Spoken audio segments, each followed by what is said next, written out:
দেখো, আমার সকল প্রিয় ছাত্রছাত্রীরা কোথাও না কোথাও এই কোশ্চেনটা তোমাদেরকেও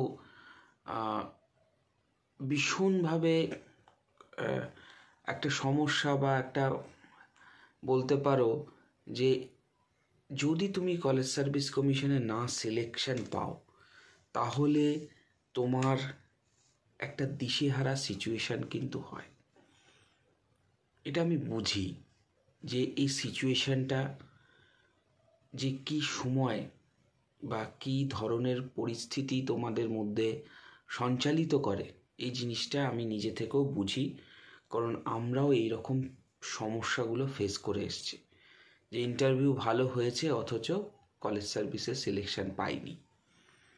তো দেখো, এই জায়গাটা অ্যাকচুয়ালি তোমার হাতে নেই, প্রথম কথা। এবং তার পাশাপাশি যে জিনিসটা বলবো সেটা হচ্ছে কলেজ সার্ভিস কমিশনে তুমি পিএইচডি করলেই যে তোমার সিলেকশন হবে এমন কোনো বিষয় কিন্তু নয়।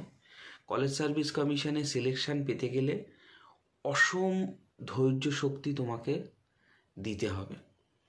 তুমি আদৌ কি সিলেকশন পাবে কি না সেটাও তোমার হাতে নেই। তাহলে কি করব? আমার কি ধরনের কি বিষয়গুলো বা কি করণীয় সেই জিনিসগুলো আমি যদি করলে আমি অ্যাটলিস্ট একটা যোগ্য সম্মান বা যোগ্য জায়গা আমি নিজের জন্য তৈরি করতে পারবো। তো সেই নিয়ে আজকে কিছু কথা বলবো। যদি মনে হয় কোনো খাতা বা ডায়েরিতে লিখে রাখো, এটা ভীষণভাবে দরকার। কিভাবে কলেজ সার্ভিস কমিশনে না সিলেকশন পেলে ততদিন পর্যন্ত আমাকে কিভাবে চলতে হবে, বা যদি কোনো দিন আমার সিলেকশন না হয়ে থাকে তাহলে আমি কিভাবে চলবো, সেই জিনিসগুলো কিন্তু ভীষণভাবে জানা দরকার। কারণ একটা কথা সবসময় আমার মনে হয়েছে, জীবনে প্ল্যান এ যদি সিলেকশন না হয় অবশ্যই প্ল্যান বি রাখা দরকার। দেখো, আমাদের সময় বা পরিস্থিতি তোমরা এখন যেরকম ফেস করছো ঠিক সেই রকমই ছিল। টাফ কম্পিটিশন, এবং এই টাফ কম্পিটিশনের মধ্য দিয়ে আমরা কিন্তু এই জায়গাটা পার করেছি।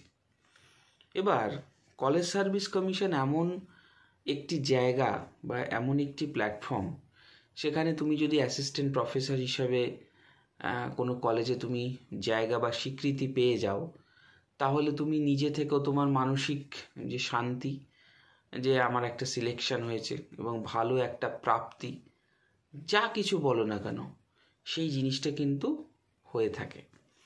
এবার কলেজ সার্ভিস কমিশনে সিলেকশান না পেলে বা কলেজ সার্ভিস কমিশনে তুমি যদি সিলেকশন না পাও, তাহলে তোমাকে যে যে পদ্ধতি বা যে যে পন্থা অবলম্বন করতে হবে সেই বিষয়গুলোও কিন্তু গুরুত্বপূর্ণ। প্রথম কথা হচ্ছে, আমরা অ্যাকচুয়ালি জানি না প্রাইভেট ইউনিভার্সিটি বা প্রাইভেট কলেজ বা প্রাইভেট যে বিএড কলেজগুলো রয়েছে সেখানে কি করে আমরা selection pi. Nobody will know about that, এবং এটা জানানো সম্ভবও নয়।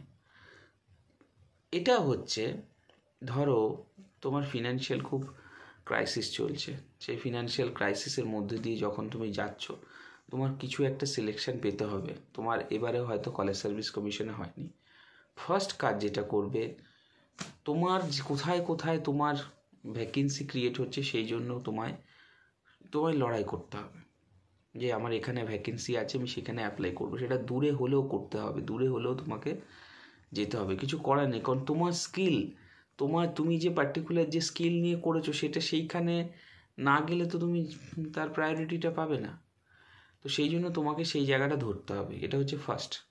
তাহলে আমার যেখানে যেখানে ভ্যাকেন্সিস আছে সেই সমস্ত যে ভ্যাকেন্সিস যে জায়গাগুলো, সেই ভ্যাকেন্সিস জায়গাগুলোকে আমাকে দেখতে হবে। যে টু আইডেন্টিফাই, কী করে দেখবে?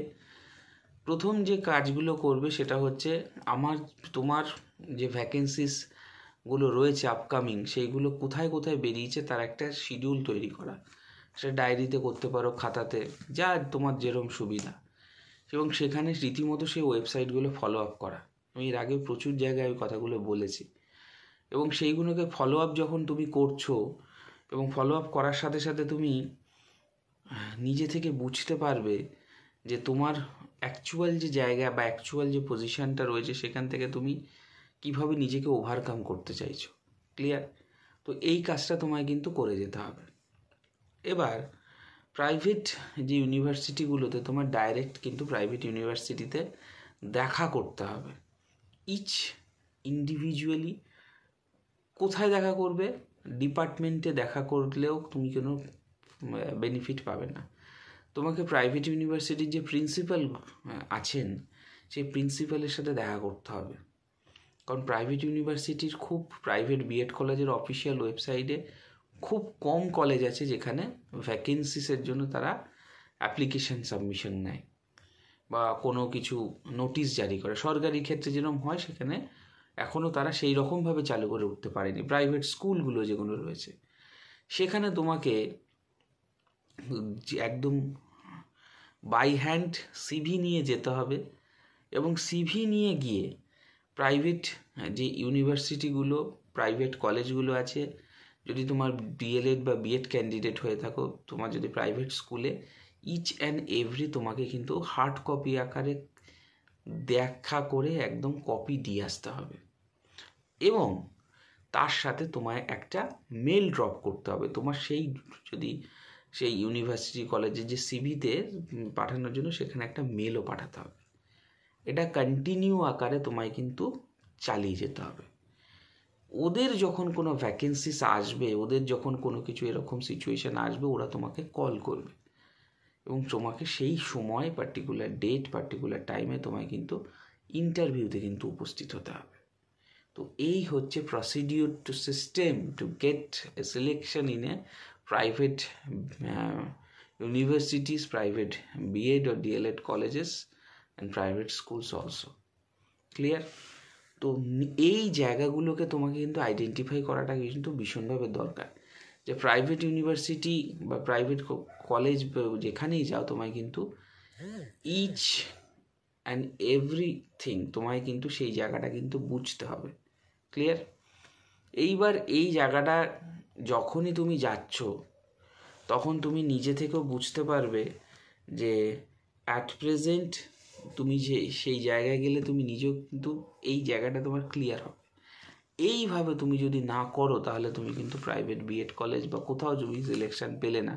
দেখো পিএইচডি ঠিক আছে, কিন্তু তোমাকে তার সাথে সাথে জবের অপরচুনিটিগুলোকেও দেখতে হবে কোথায় কী, কারণ একটা financial stability is very important এবং ফিনান্সিয়াল ব্যাকআপ সেই জিনিসগুলো কিন্তু ভীষণভাবে দরকার।